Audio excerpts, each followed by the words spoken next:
안녕하십니까, 울트라비니군입니다. 오늘 드디어 사이버 트럭이 공개가 됐습니다. 이게 나올 거라고 생각하시는 분 계세요? 진짜로 출시가 됐습니다. 사실 다른 사람들의 유출 영상, 길거리에서 돌아다니는 차량들의 사진들이나 영상들은 해외의 여러 매체들이나 유튜버들을 통해서 공개된 지가 오래되었고, 차량에 대해서 여러 내용들도 이미 많은 분들께서 앞다퉈 보도하고 계시는 부분이라 저는 제가 봤던 내용들 중에 놀라웠던 주요한 몇 가지를 뽑아서 영상으로 만들어 보려고 해요. 하지만 일단 매우 충격적인 퍼포먼스가 하나 있어서 이거 먼저 보고 가실게요.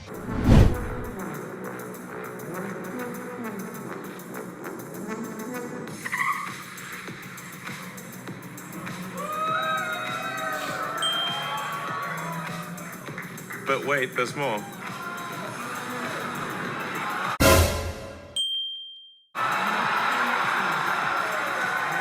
It can tow a Porsche 911 across a quarter mile faster than the Porsche 911 can go by itself. 사실 테슬라나 일런은 이런 서프라이징 영상을 좋아하죠. 영상을 보시면 아시겠지만 교묘하게 사이버 트럭이 911을 아주 아슬아슬하게 이기는 것처럼 영상을 편집해 놓았거든요. 하지만 초록색 911이 지나간 순간 뒤에 사이버 트럭이 또 하나의 초록색 911을 끌고 가면서도 911을 이긴다는 것을 매우 효과적으로 영상으로 만들어내고 있습니다. 사실 911이 911 4인지, 4S인지, 터보인지, 터보 S인지는 나오지 않습니다. 이제 우리들은 전기 차량의 제로백이 얼마나 빠른지는 이미 익히 보고 듣고 알고 있습니다. 그래서 트라이모터를 사용한 사이버 트럭이 911을 이긴다는 것에 큰 놀라움을 느끼지 않으실 수도 있을 것 같아서 아마도 테슬라 팀에서는 이걸 이렇게 위트 있게 비튼 것 같습니다. 911을 끌고 가면서도 911을 이긴다 라는 식으로 이렇게 비틀며 위트를 만들어내는 테슬라 영상 제작팀에 박수를 보냅니다.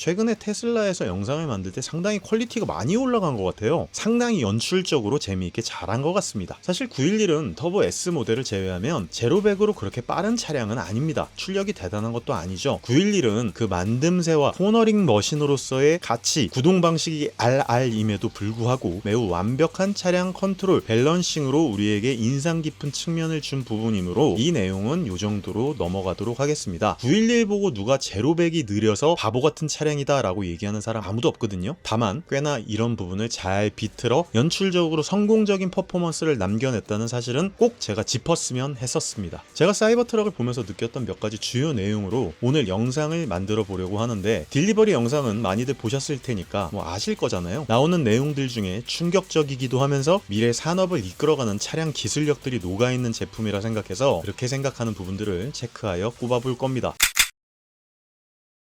자, 911을 이기는 911을 끄는 사이버 트럭은 패싱하고요. 방탄 트럭이라고 하는 부분에 대해서 꼭 말씀을 드리고 싶었습니다. 일런은 왜 차량을 방탄으로 만들었나요? 라고 물어보는 사람들에게 아니 방탄으로 만들 수 있는데 왜 그렇게 만들지 않아? 라고 되묻습니다. 일런이 뭔가 많이 쌓여있는 모양이에요. 많은 전문가들이 사이버 트럭은 만들지 못할 거라고 예상했고, 근데 우리는 이것을 해냈다라고 계속 얘기를 하고 있더라고요. Seemingly impossible, that people said was impossible, that experts said was impossible. And this is one of those times. We have a part here that experts said was impossible, that experts said would never be made. That really is the most, I think it's our best product, I think it's the most unique thing on the road. And finally, the future will look like the future.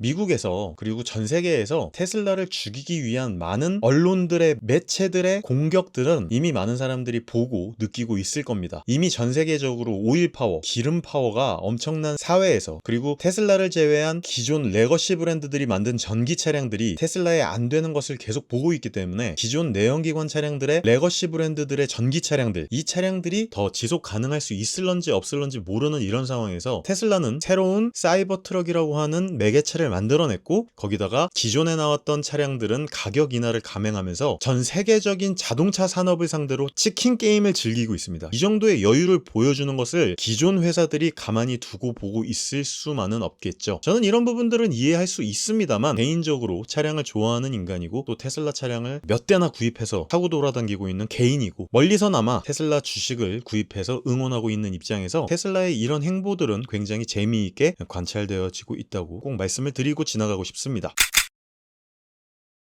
방탄 트럭이라고 하는 부분에 대해서 왜 말씀을 드리고 싶었냐 하면요, 이 부분이 많은 것들을 함축하기 때문입니다. 특히 총기 사고가 많은 미국 사회에서 말이죠. 방탄으로 만든 차량은 은근히 미국 사회에서 이 차량을 타고 있으면 최소한 목숨을 잃지는 않아 라는 걸 암시하는 듯 했습니다. 다른 차량들은 차량에 타고 있을 때 난사당하면 총알 앞에선 답이 없죠. 사실 영화에서나 총알을 피하는 차량이 나오지 사트 안에서 최소한 목숨은 지킬 수 있어 라는 느낌으로 어필하는 게 좀 인상적이었습니다. 다른 사람들은 어떻게 느꼈을런지는 잘 모르겠어요. 제가 예전에 테슬라 퍼포먼스 중에 어떤 부분에 이런 안정감을 느꼈었냐 하면, 예전 우리나라에 미세먼지가 매우 심한 당시에 테슬라의 모델 S, 모델 X에 생화학 방어 모드를 틀어놓고 있으면 차량 안에 굉장히 깨끗한 공기로 수술실 수준의 공기 위생을 개런티할 수 있다고 말한 부분이 저한테 꽤나 크게 다가왔었거든요. 그래서 아이들을 둘 키우고 있는 입장에서 이 차량을 꼭 구입해야겠다고 느꼈었어요. 근데 이번에 일론이 대놓고 얘기를 하고 있지는 않았지만 지금 미국 사회에서 굉장히 빈번하게 일어나고 있는 현재 총기 사고, 이런 부분들에 대해서 은근히 마케팅적으로 내세우는 것 같습니다. 마케팅 참 잘해요. 의외로 은근합니다. 대놓고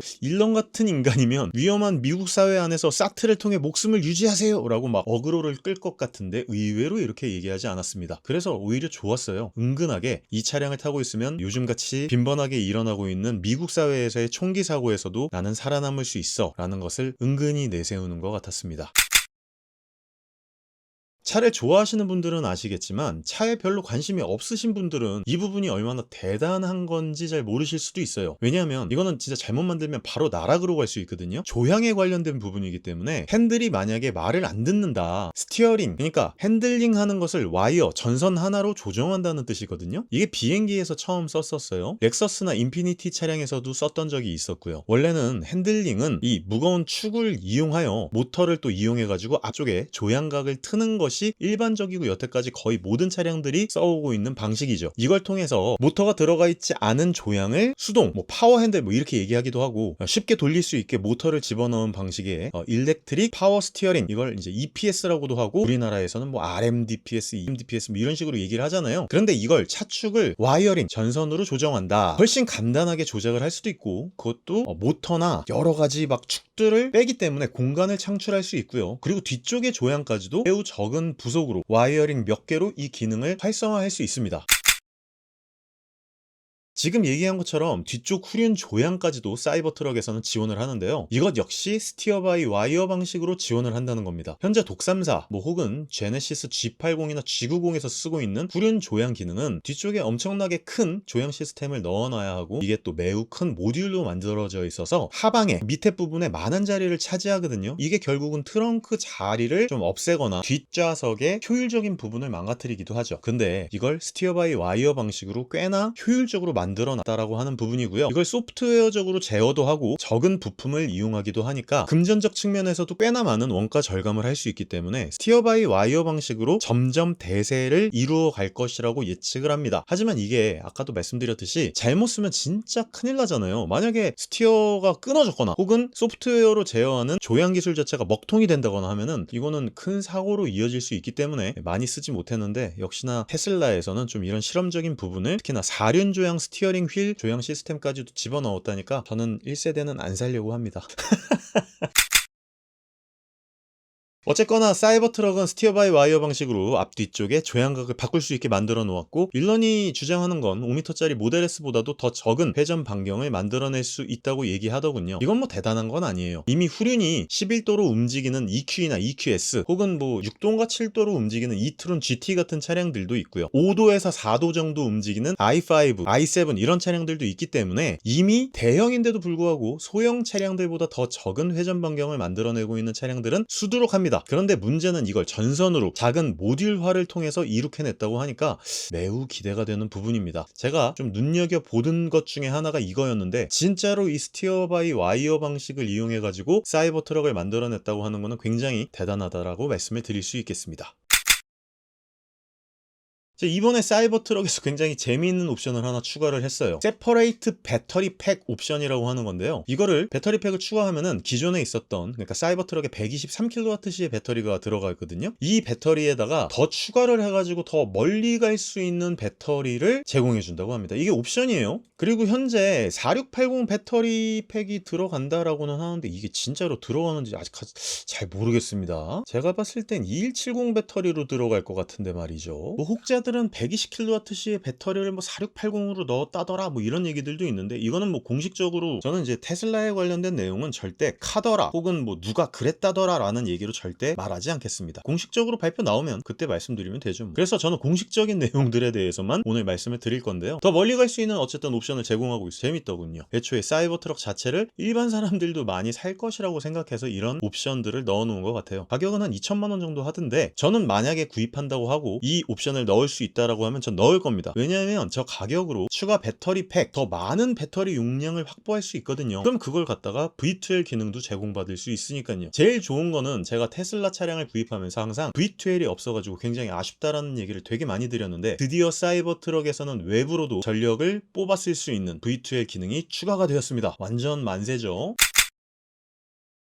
자, 저는 엄청난 제로백이나 뭐 엄청난 파워, 주행거리 이런 거는 솔직히 그다지 관심도 없습니다. 애초에 넘사벽의 외관과 더불어 엄청난 기술력을 바탕으로 잘 만들어낸 차량은 확실하니까요. 진짜 저는 애초에 이런 전기 차량에 관련된 부분에 대해서 사이버트럭의 기능, 성능적인 부분은 의심조차 하지 않습니다. 잘 나올 거 뻔해요. 그래서 저는 이런 부분이 저한테는 중요하지 않았어요. 가장 중요한 건 어떻게 보면 가격입니다. 가격. 차박이나 캠핑을 이용하는 뭐 텐트, 여러 가지 옵션 이런 것들은 되게 짜잘짜잘한 부분인데 많은 분들이 말씀을 하시더라고요. 저는 이런 부분들 별로 말씀드리고 싶은 내용이 아닙니다. 왜냐면 이건 그냥 테슬라 홈페이지 가면 다 있어요. 뭐 가격 나오는 거 그냥 보고 읽는 게 뭐가 중요합니까? 근데 보세요. 가격 같은 거 보세요. 제가 예전부터 예고했었고 공개했었죠. 처음 사이버트럭 공개했을 때 와, 이 가격대에 이런 파격적인 전기 트럭을 살 수 있다고? 막 역시 테슬라야 라고 막 얘기했던 이 테슬람들 4천만 원에 뭐 나온다고 했고, 최고 트림 트라이 모터가 적용된 사이버트럭도 뭐 1억 언더로 나온다고 막 했었잖아요. 막 그때 제가 분명히 그 얘기를 했었거든요. 이번에 공개된 가격 보면 제가 예전에 얘기했던 게 맞죠. 예상했던 내용, 트라이 모터가 적용된 사이버트럭 1억 5천은 할 거다 라고 예고했었잖아요. 근데 그때 당시에 테슬람들이 뭐라 그랬냐면, 우리의 일론 머스크는 절대 그렇게 할 사람이 아니야, 늦어지지만 약속은 꼭 지키는 일론이야, 일론은 신이야 막 라고 얘기했던 테슬람들.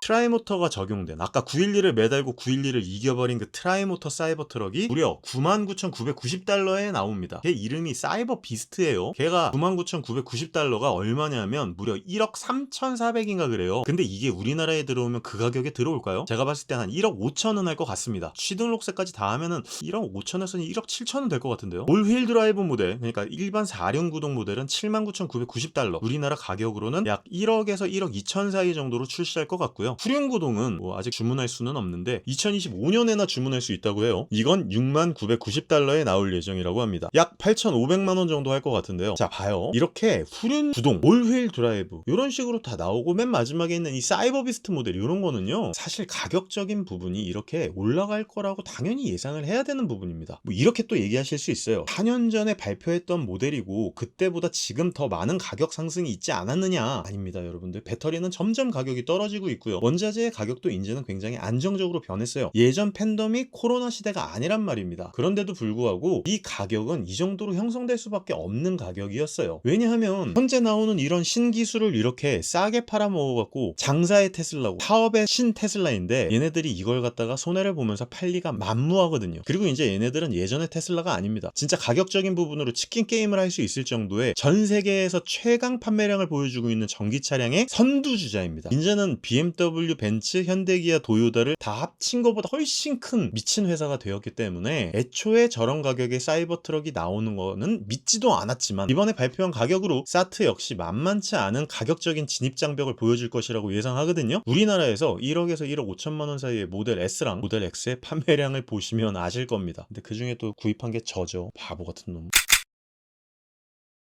아직 나오지는 않았지만 대단한 차량이면은 틀림없어요. 무려 120kWh 정도의 배터리를 장착하고 현재 나와 있는 모든 테슬라 슈퍼차저의 충전 인프라도 사용할 수 있으면서 게다가 제가 그렇게 원하고 그렸던 V2L 기능 역시 지원을 하고 있단 말입니다. 크고 단단하고 묵직하고 파격적인 디자인의 사이버트럭은 추후에 엄청난 판매량과 더불어 엄청나게 테슬라의 큰 매출로 이어질 것이라 예측이 되기는 합니다. 공개된 영상에서 보면 마치 화성 위를 달리는 연출을 했음에도 전혀 이질감이 없고 마치 레트로 미래 공상과학 영화에서나 나올 것 같은 이미지와 디자인의 사이버트럭을 저는 정말 재미있게 봤습니다. 역시 테슬라라는 회사는 정말 재미있어 라는 생각을 절로 했어요. 게다가 이번 사이버트럭의 기술력은 단순하게 예고했었던 4680 배터리나 모터의 기술력, 외부 스테인리스 강을 접어서 만드는 여러가지 파격적인 생산 라인들보다도 저는 내부적인 기술력으로서 더 돋보이더라고요. 기존에 있었던 하네스 라인을 100분의 1 수준으로 줄였다고 하는데 이거 진짜인지 잘 모르겠고요. 이것도 공식적인 내용이 나오면 그때 제대로 말씀드리도록 하겠습니다. 카더라는 얘기 안 해요. 기존 12V의 시스템을 48V 시스템으로 증강해서 만들었다고 하는데 이것도 역시 대단한 거라고 생각을 해요. 근데